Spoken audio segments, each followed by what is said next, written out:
comfortable though? I'm good. Okay. I'm good. So thank you for meeting with me today. I am meeting with Anthony Thomas. He is with Eklipsed Images out of Dallas, Texas. That's great. He is my main photographer and friend, the only one that gets me out of my comfort zone. And I feel like really captures in the spirit of who I am. And I just wanted to spend time with you, kind of get your story out there. You're my new featured artist for the Unstarved Artist. So I figured we'd just say a little bit about your story and kind of your take on artwork and why you lean towards photography. Okay. Let me think. So I've always been a fan of film. So originally movies, I wanted to be a videographer, a cinematographer, something to that effect. It just never really happened. I was a pro wrestler for a long time.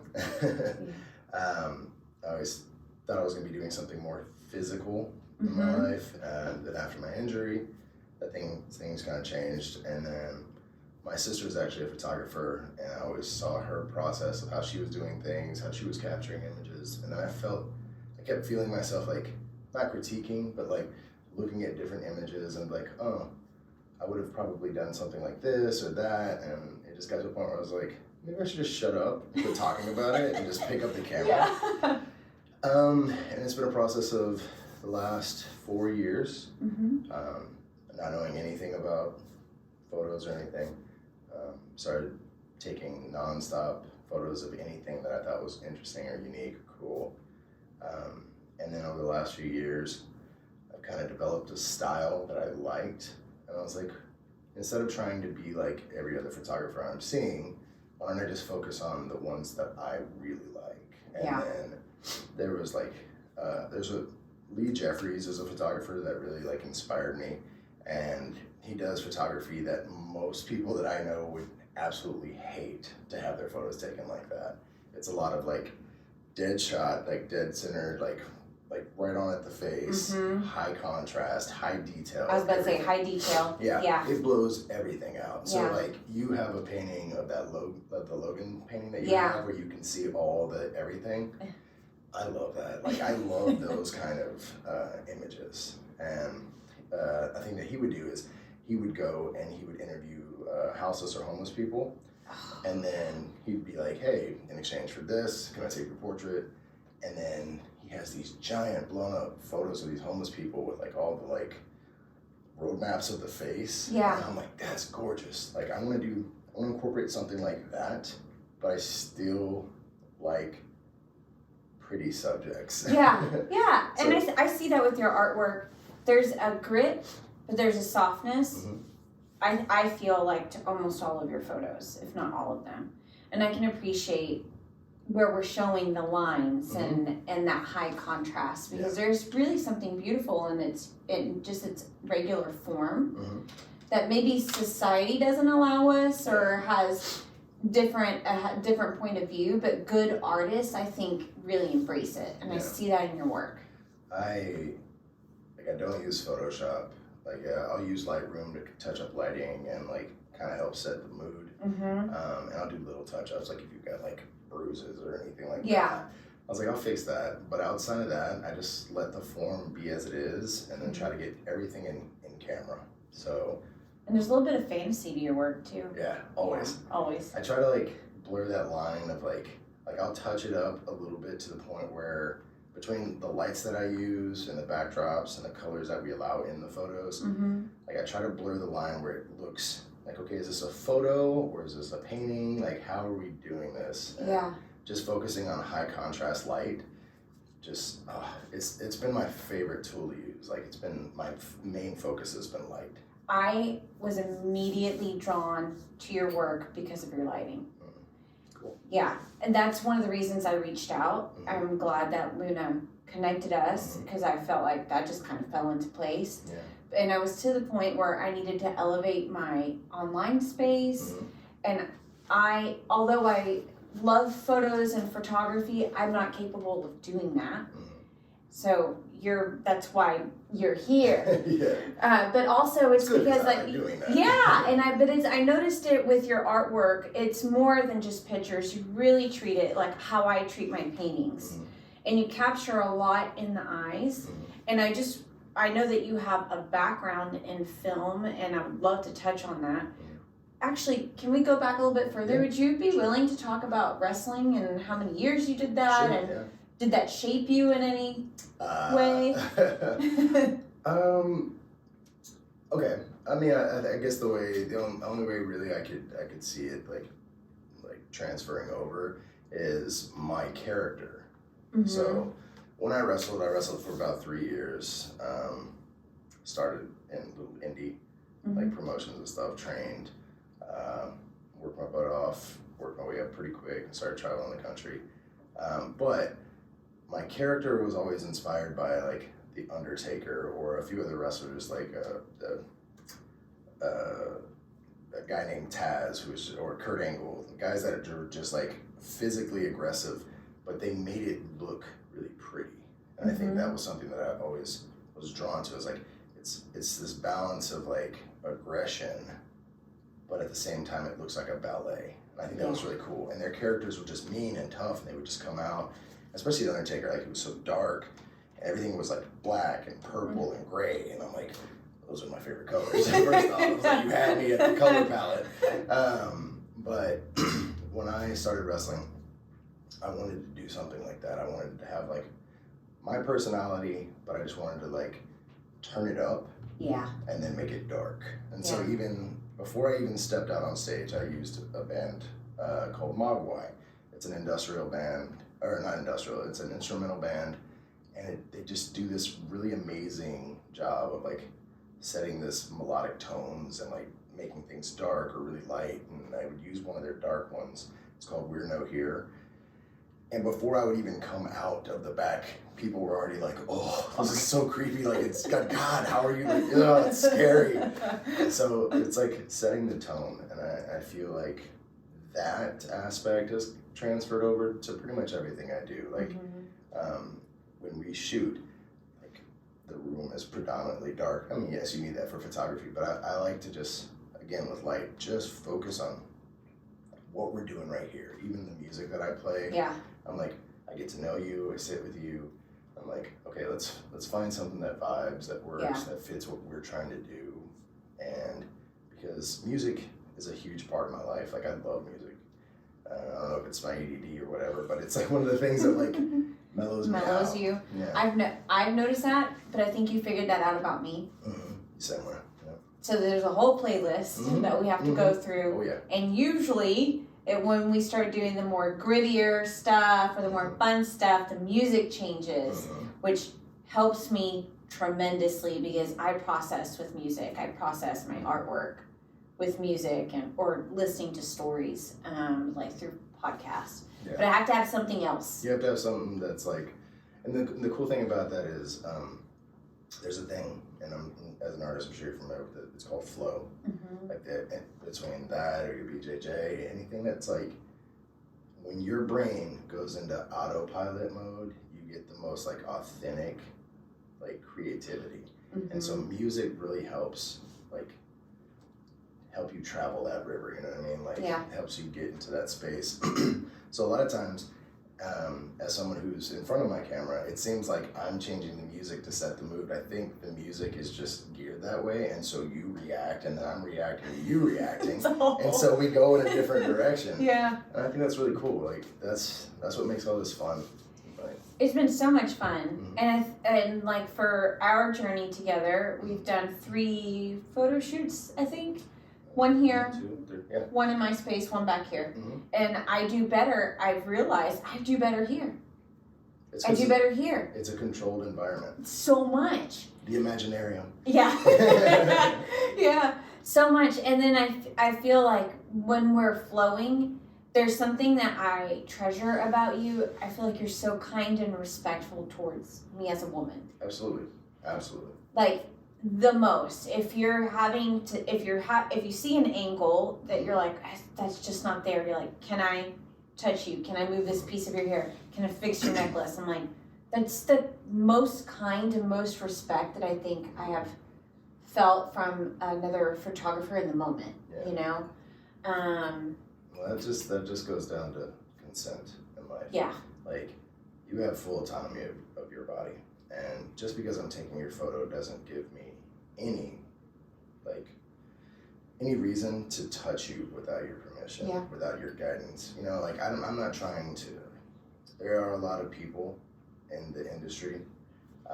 So a lot of my friends are models, a lot of my friends are artists, and a lot of my friends are photographers. And there's a large amount of people out there who just use photography as an excuse to get away with things. Mm-hmm. And I hate that. I hate that in life. I hate when anyone tries to take advantage of anyone. That's kind of like one of my core elements is like, I'm a natural protector of people.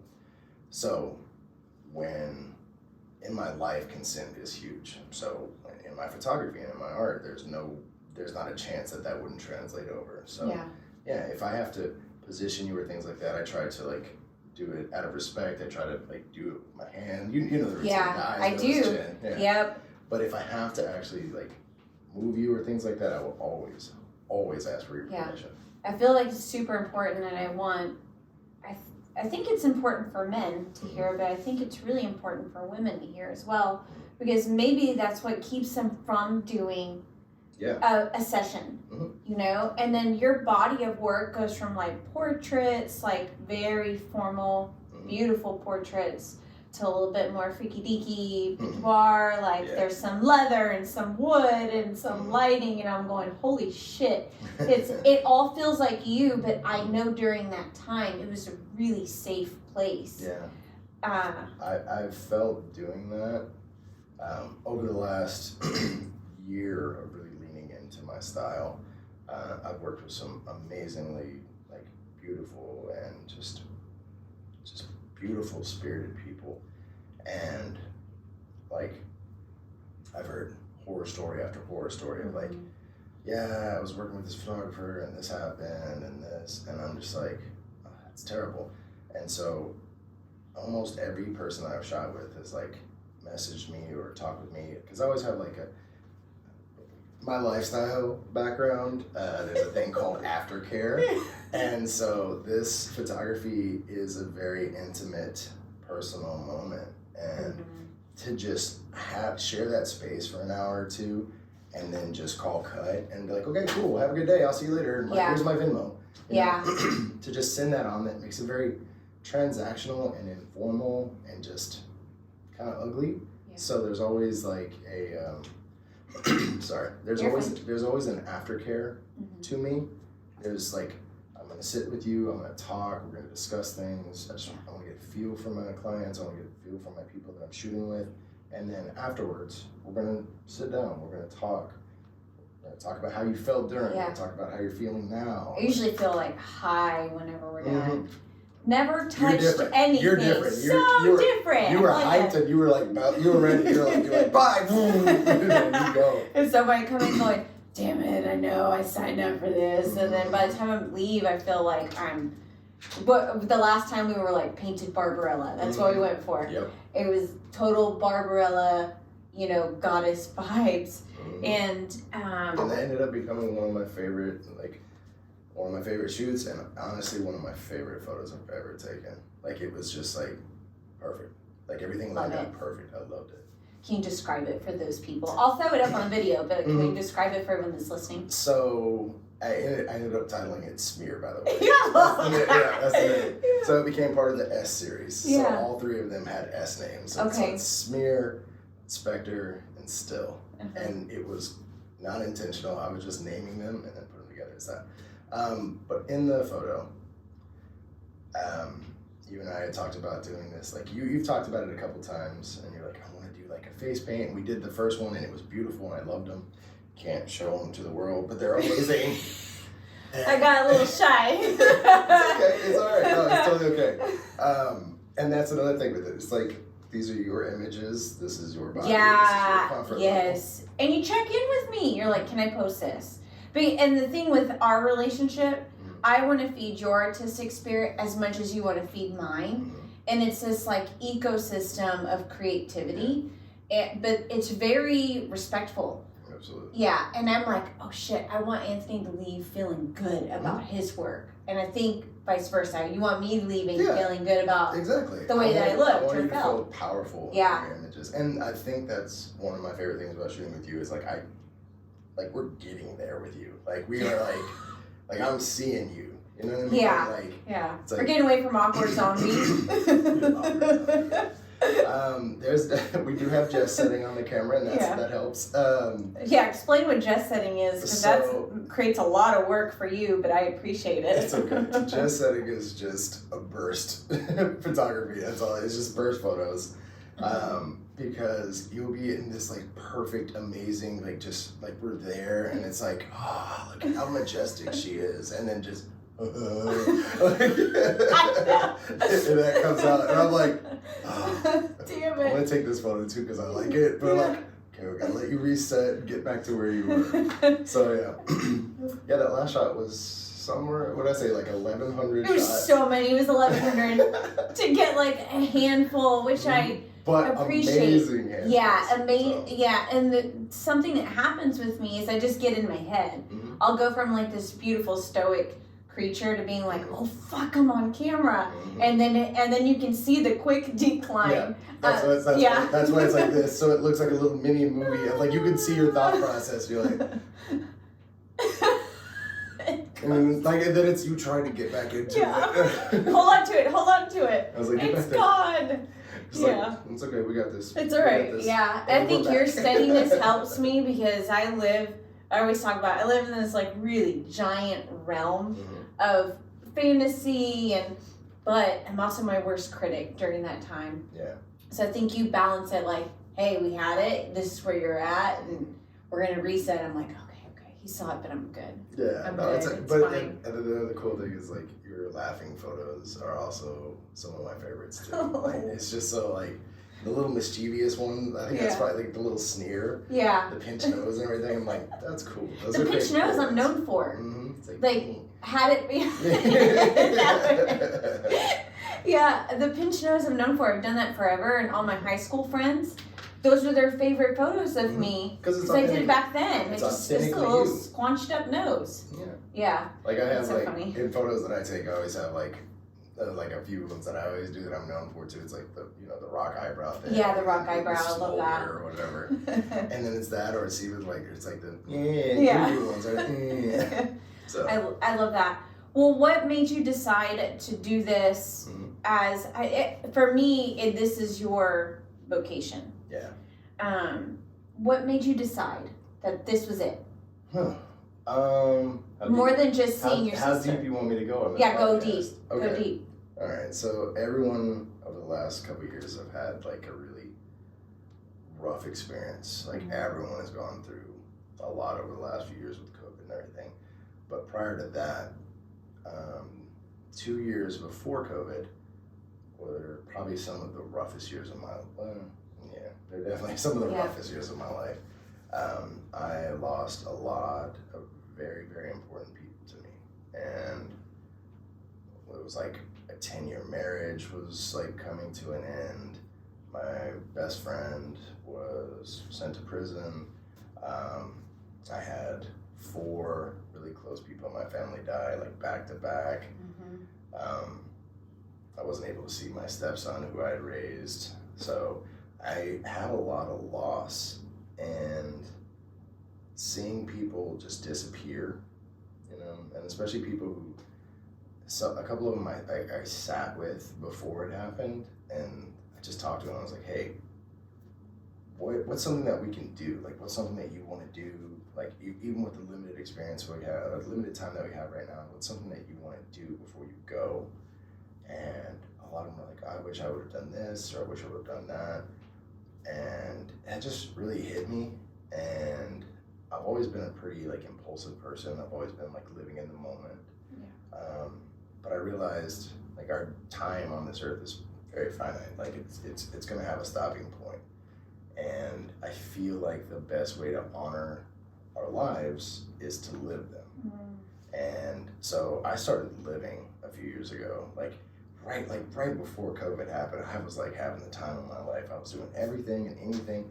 Like I started traveling, I started experiencing things, I started like just every day I'd wake up and I'd be like, okay, all right, I owe it to my people. Let's go do this. Let's carpe this diem. And kept realizing that like moments were important because moments are all we really have. And I was capturing cool moments while I was doing my thing. And the more I captured, the more I loved. And I was like, this is awesome. I just happened to be partnered with a gorgeous model. So like I'm capturing these moments with a gorgeous person. And I'm like, man, I wish I could do this. And Luna really helped motivate me. She was like, hey, and in her very subtle way of, you need to do this. Your photos are good. Yeah. And then it's just like more and more people were like, hey, your photos are really unique and interesting and they're good and you should do it. And I'm like, okay, cool, whatever. You know, imposter syndrome kicks in and every artist deals with it. My art sucks. I'm just a novice. I'm just figuring things out. And it's rough. But that kind of inspired me to take pictures of other people. And I was like, I don't know if I can do this. And they came out all right.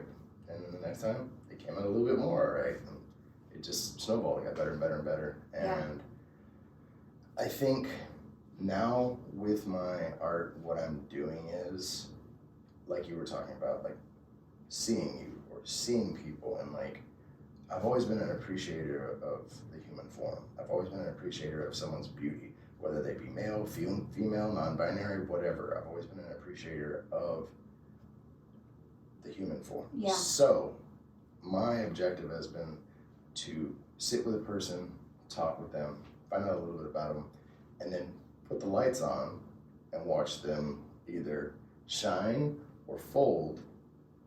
And then through that, either way, find their self, like find their who they are on the inside and pull that out and make them a work of art. Yeah. So like even my mom, I took a photo of my mom and it's like one of my favorite photos ever. And because my mom is she's funny and bubbly and stuff, but she's very meek and very just quiet and reserved. And I shot a Lee Jeffrey style photo of her. I'm like, hey, you're not gonna love this, but like I need to shoot this of you. Yeah. And it's just like stoic and just. I know which picture it is. Yeah, the road lines and everything. I love it. I was like, I love this photo. Like, I love it. And then I took it and I sent it to her and she goes, I love it. Like, I love this photo.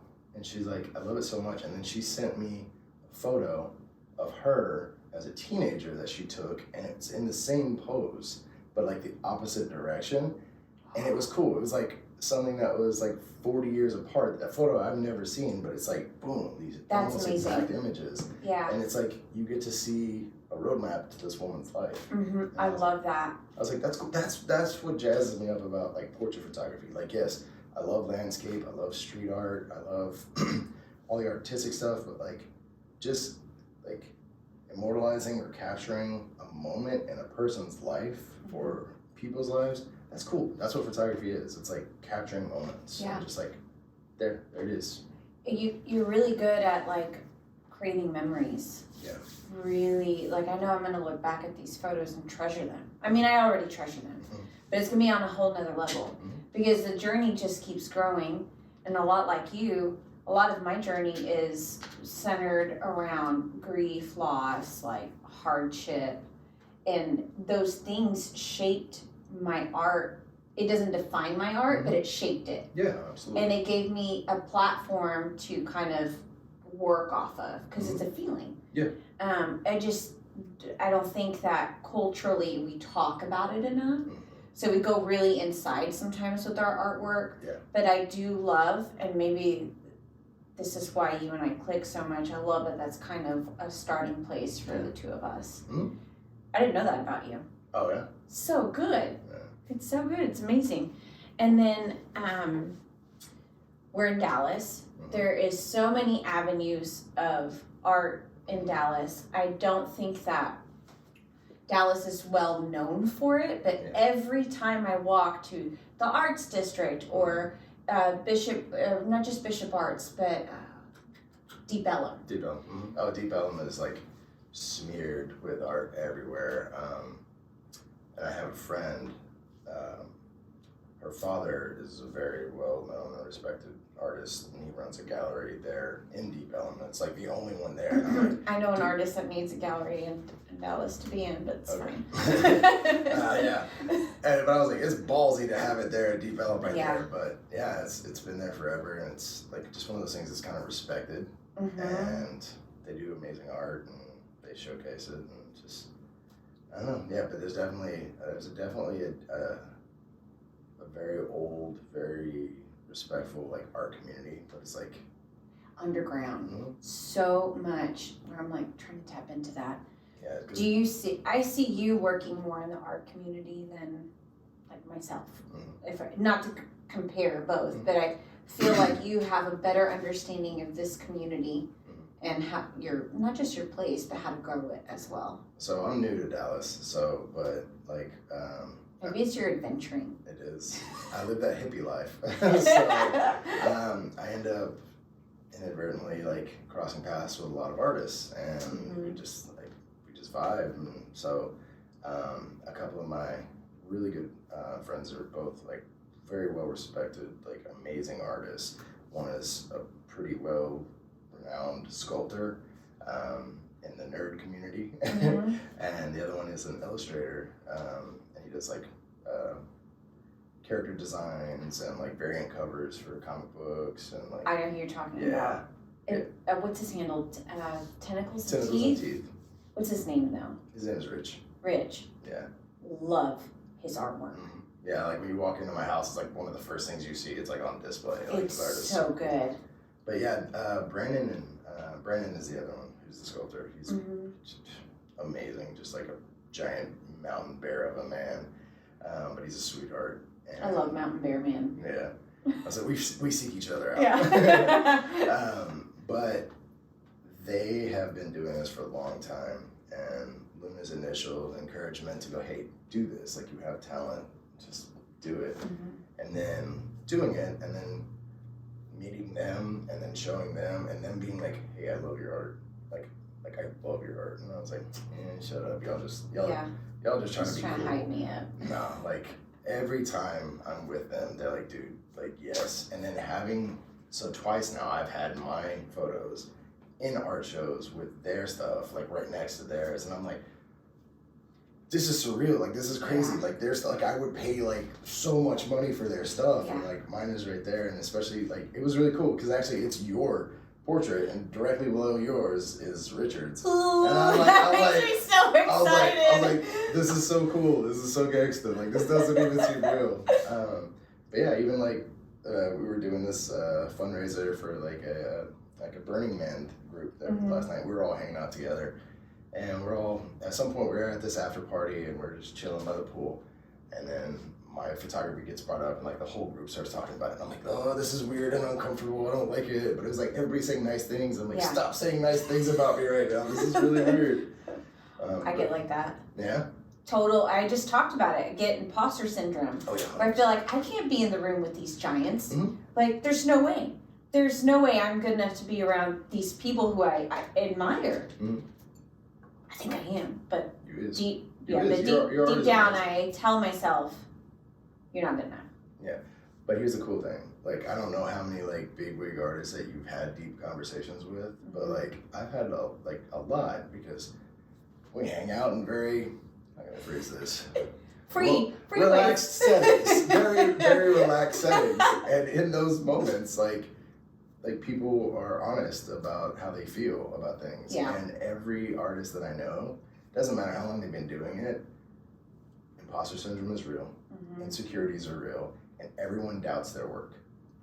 Nonstop. People who have made like an amazing career and have like all like art has funded their entire very comfortable lives, and they're still like insecure about their art. And I'm like, okay, if you're on this level and you feel this way that I'm feeling now on this level, I might be able to do this. And it's just yeah. like just dealing with the insecurities and dealing with that imposter syndrome, because it doesn't go away. It doesn't. You always think that your artwork is not finished. You always feel like looking back at it, oh, I should have done it this way. It doesn't matter how many times I edit a photo. Like once I post it, It's there. I go back and I'm like, oh man, I should have adjusted this. I should have brought and well, it exists now. And then I edit another one and I'm like, okay, this stays over here. Yeah. But I like, you know. I do that with my stuff. Yeah. I do that with my stuff. Back up? Yeah, I'll go back and I'm like, oh man. Or I look back at my older work and I'm like, that's way different. Never look back. No. just learn what you learned and move forward. That's it. So recently I went to the art gallery and I did this like painting live outside. Congratulations. Thank you so much. It was a lot of fun. I sat outside. It was like 100 degrees, but I looked pretty and I just sat out there and I brought her some business that day, which was my goal. Yeah. But one of my big things is she has some of my older artwork which we're starting to cycle out. But I look back, I'm like, it's good, but shit, I'm so much better. So here's another thing with artists and collectors and stuff like that. It's like you look back at it and you're like, I'm so far advanced beyond that now. Like it's kind of cringy to look back on it. But the cool thing is, people who like art and get it appreciate the raw talent, and that's why like a lot of my like, I mean, it's not like I'm a veteran in this, but like I get it. Yeah. You know? Like if I look at my photos that I started taking, and they like objectively were good. Like I get it, and especially now that I've taken some courses and I figured out like the mechanics of photography, like shooting on thirds and things like that. And I'm like, I was doing that. Like I was like, I was shooting in the rules of three. Like I had foreground, middle, and background. I was shooting at angles. I wasn't centering things. I was like, but it was raw. And I was limited with the equipment that I was using and things like that. But like people who liked my photography liked it because it's like, oh, this is cool. This is raw. This is like an unpolished stone kind of a thing. And same thing with your art. It's like you were getting better and better and people saw that and recognized it and they want it. And so it's cool to look at it and be like, hey, look how amazing this artist is. But look what I own of them. You know what I mean? Like this is cool. Yeah. But look what they do now. Yeah. So I like those stories. It's like, it's a character. A progression. Yeah. I love progression. I leave all of my old paintings or like paintings that I did before I did this acrylic work. I leave it on Instagram for everyone to see because I think it's good to see transition. Yeah. And I think it's good to see progress, but also it's inspiring to me. And I hope that when someone goes back through my artwork, that's really what they're like, you can see the growth, and just take a little bit of inspiration from that moment or from that past. Well, did you go to college? Did you go to school? What did you do for this? Self-taught? Yeah, for the most part. Like, okay, I would say I'm self-taught, but I'm self-taught to a point, and then when I say I went to college, it's not that I went to photography school. Like, I took a photography course because I wanted to learn the basics. Same. I'm like, and even like when I signed up, like I was talking to them and I was like, look, school's not my thing. It's never been my thing. Look, I got ADD and it's just, I'm a learn by doing kind of person. And there's a place for people like that. And apparently it's artists, but I didn't know I was an artist. But I told them, I was like, hey, look, I'm about to be 40 years old. I am not trying to be sitting in a classroom. I've got a real job. I don't have time for this. I want to learn the mechanics of how to properly do this. There are things that I want to do and I want to learn how to do it. But I don't want to have to go to math classes. I don't want to have to do all this other crap. I just want to be able to like learn what I want to do, pay my money, and then go. And they're like, yeah, like continued education, you can absolutely do that. You can go and you don't have to worry about anything. You got to test in just to like make sure that learning wise, we have you where you need to be. I did that. I paid my money, and I ended up going to Brookhaven. And taking a photography course with Daniel Rodriguez, who is amazing. Like everything about doing photography, find Daniel Rodriguez, take his class. He's so cool, and he also has ADD. So like. You can tell in his teaching style. I love that. Like we synced up and he was just like da-da-da-da-da, and we talked about music and movies and everything. And I told him, I said, look man, this is what I do. Funny enough, he knew Luna. Like Luna had modeled for him before. And so he's like, oh my God, you're Luna's partner. This is great. So I love Luna. We're gonna have to talk about Luna in a little bit. Yeah, absolutely. But I just told him, I said, hey look, I don't care what my grade is. I just want to learn lighting and I want to learn techniques, and I learned about aperture and all this stuff. He's like, cool, no problem. He's like, I'll get you where you need to go. That was it. And then we just clicked. And I dig that. That was it. So it was fun. I dig that. I did one college drawing course. Yeah. That drawing course gave me an understanding of reflection and light, and then just ran from it from there. That's it. Like that right there. Like so. Like right now, I'm sitting here looking at you, and there's a thing called catch light, right? And I look for that in every single one of my photos. So like right now, this is really fun for me because I'm like looking at you, and I'm like, hey, look, take your photo because I'm seeing the catch light in your eye. But those things capture like life. Like it makes you look alive instead of just like two-dimensional and flat. Like you learn all those things. Yeah, my biggest thing that I've held on to is eyes and imagery in eyes. And I feel like you showcase that in some of your photography. Your portraits, yes, but there's like, for example, the portraits that you took of me where it's in the black V-neck bodysuit, I think. The most recent one? The most recent. Okay.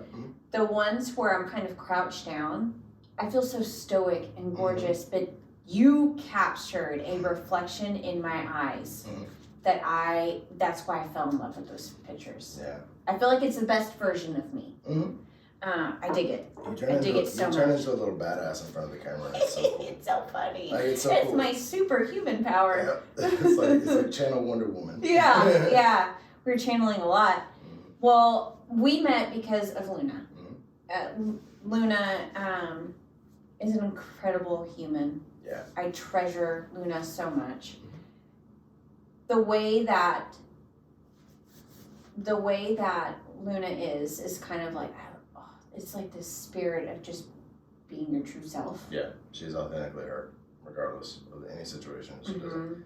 Yeah, she. The moment we met, it was. Yeah, it just clicked. Instant. Yeah, like. It was one of the things we were actually talking about it last night. She was like, I made a joke. I was like, yeah, she keeps me young, and she goes, somebody's got to. She was like, otherwise you just sit at home. Yeah. But it was just like, she has this like zest for life, like this just like passion for it. Like she just every day she wakes up and just goes, she's up and she's doing everything. Yeah. And I think I couldn't have asked for a better partner, especially like coming off of what I was talking about before, like wanting to live my life. Meeting her and like just like her pushing me and like hey, come out of your comfort zone, come do this stuff, come do weird stuff in the woods. Like, you know what I mean? It's like anything like that. So we look for that, don't we? I think artists look for someone who elevates or gets us out of our little bubble. Yeah. And I see that. I see the companionship between y'all, and I really appreciate it. Yeah. Like sitting down with her this morning and chit-chatting, I'm like, oh man, I got to learn a little bit about Luna today. Yeah. But Luna's the reason why we met. This is very true. She's like, Puppy, there's this girl. She's really nice and really pretty, and she wants to take her photos. Yeah. I was like, cool. She'd tell you, she's super awkward. Good luck. You told me that. Yeah. You're like, I did. You're like, I'm weird as shit. And I'm like, cool, those are my favorite people. Like, genuinely, all my like friends are weird as shit. Like, all of them. So. They bring out a different aspect of our personality and kind of magnify it. Yeah. I see that with my friends. I have a very small group of friends, but the ones I have there they are there for a reason, and I treasure them. Yeah. Well, pivoting a little bit, where do you see your photography and everything going in the future? Do you have plans? Do you have shows? Bigger. Like, I want to go big prints. Like, that's my, like, progressively getting larger and larger print. Getting more. It's been ingrained in me from, like, every artist that I've worked with. It doesn't matter what the tool is that you're using, it's how you use it. But with what I'm wanting to do, like I need more detail, and so like upgrading equipment, things like that. And now that I have like professional gear, I'm like, okay, cool. Now I can like blow things up and distort, and it doesn't get distorted. Pictures like they keep their quality. I want to do this last set that I posted that I shot a couple weekends ago. Like that's like I absolutely am still gonna do the portraits. I'm still gonna do like the like swimming in darkness, all that. Yeah. But like I want to get into some kind of weird stuff, and I feel like this last posts that I did, the last like batch that I did, they're kind of like where I want to artistically go. A lot of like purposeful distortion. Yeah. I like that. That's pretty cool. My friend, that's exactly what they wrote today. Yeah. It's like on purpose distorted. Mm-hmm. I'm like, yes, you get his photography. Mm-hmm. That's why I appreciate it so much. There's like layers. It's like an onion. You gotta keep peeling back those layers. It's like a parfait. Yeah. Oh, I like that better than onion. Yeah. And I want for us to shoot again, and you know that you're my guy moving forward because I feel like my space is so much more elevated. I get so many compliments on that photography and those choruses. I'm like, go see Anthony. This is you. Yeah. Like, I tell you all the time, Yeah. I'm just a dude pushing the button. Yeah. It's just you. It's like giving you a space to like explore and like be you. And I'm like, hey, I'm gonna put you in weird positions, and then I'm just gonna let you get uncomfortable. And then when you get comfortable, that's the shot. And like, I like to shoot in between shots. That's where 90% of my cool photos come from, is like in between the poses. It's like little candid moments. You usually catch me doing some of this very Jess. Yeah, And because those come out great. You're like a hummingbird. You move so fast, so it's like we're gonna get this. Yeah. But yeah, it's like That's great. But everybody does that. Like everyone, like you tell somebody like, hey, move this, and in photography, like you're not processing it. You're just you're like, okay, put my hand here. I'm like, nah, there was like 6 shots in between that I wanted to get. So it's like having to tell people like, pretend you're in water, pretend you're moving in slow motion, like that, like move like that, and I don't know, it's cool. Yeah. So you do portraits. Let's talk a little bit about boudoir, a little bit more of the freaky deaky stuff, which I treasure. Freaky deaky. Like it. And if you can put your spin or your take on that. Okay. Let's see. I think there is a primal element to it. The human form is amazing and beautiful, and sex and passion and lust is all part of who we are. And I am kink parallel. Like I am very interested, and I'm very involved in like alternative lifestyles. So I have had the honor of or the good fortune of meeting a lot of like really interesting people who are in like the kink community, and I've learned a lot about them. And I will say this, that in my 40 years of life, I have learned more about autonomy and respect and boundaries and just like basic decent human like rights in the last like 4 years than I did my entire life from the kink community, because everything is important, everything is discussed, everything is negotiated before anything ever happens. And so that kind of transferred over into photography as far as like consent. So I would go to these events and I would see these things. There is a photographer who actually inspired me. It's Mapplethorpe. Have you ever heard of Mapplethorpe? So Mapplethorpe was a gay photographer. Probably bisexual, sexual fluid, whatever. Yeah. From the 80s. And he did amazing black and white photography. Like, amazing stuff. He was a photographer, so he got paid bills. So he took these really pretty photos of flowers. But even the flowers were suggestive. They were very sexual, like the way that he would shoot them. And he would sell these to very wealthy people. And he would use that money to fund his art projects for what he wanted to do, which was BDSM, kink, and all these like very uncomfortable photos. But a friend of mine, their partner actually produced the movie, to the Mapplethorpe movie. I can't remember his name, but he was the guy, he was one of the Doctor Who's. He ends up in Mapplethorpe and does an amazing job. But I had never experienced it, and this was before I was into photography. I went and saw that, and I saw how his art triggered things with people. And I feel like any art form, it's about invoking emotion, whether it's disgust or love or it just puts you in a trance or anything like that. Yeah. If you can emote, if you can get people to feel something, there we go. Wrestling. There's a good way of like connecting the dots. In wrestling, you were taught to get people to feel something. Because if you just go out there and you wrestle a match and you have no charisma or anything like that, nobody's gonna care. I saw two big dudes throwing themselves around. But if you can set a mood. Sounds like a fun Saturday night. Exactly. But if you can set a mood and you can have a song that triggers something in someone, and then you can make eye contact with people and you can make them feel a way, they'll remember you. They'll come back to see you again. Same thing with art. If you can trigger a response from people, they'll remember it. They'll love it. Like, I think your friend that you were talking about sees something in my photos, and you saw something in my photos that I was trying to convey. And like, it's always open to interpretation. Yeah. Like how I'm going to perceive something is going to be totally different than you. But at the end of the day, it clicks. Yes. It resonates. So I am at these events and I am seeing these people doing these things that I have only seen in movies, and I didn't understand it. And I was like, this is gross to me, or you know what I mean? I'm yucking their yum.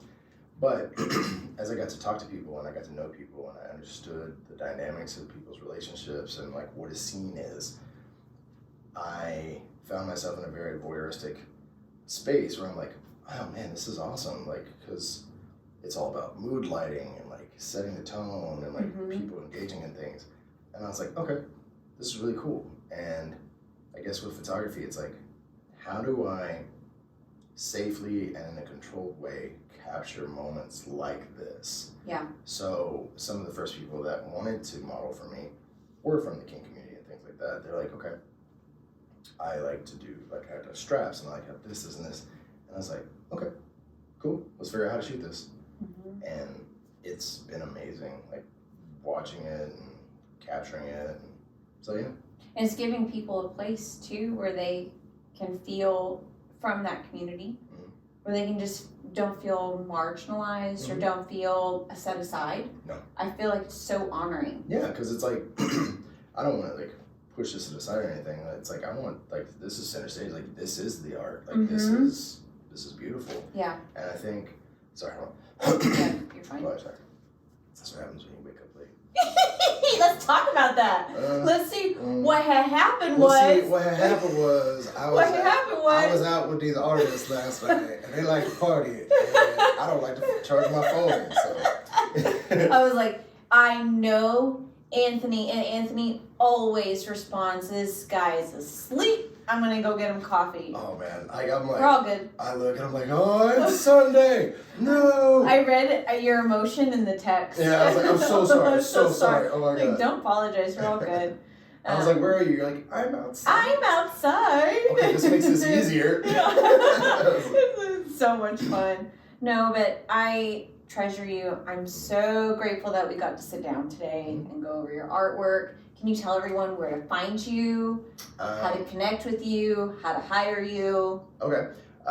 So it's Eklipsed Images. It's Eclipse, but with a K. So it's just Eklipsed Images. Wordplay. Yeah, exactly. So it's Eklipsed Images on pretty much any social media is the easiest way to get in contact with me. I don't have a website yet, But here's what we're doing. Anthony is my featured artist for the Unstarved Artist. I on purpose started with you because we talked. You didn't have a website or anything up yet, but I am giving you a platform to have people connect. So you'll have your own login, your own ability to post. Like, I cannot wait for this to come together.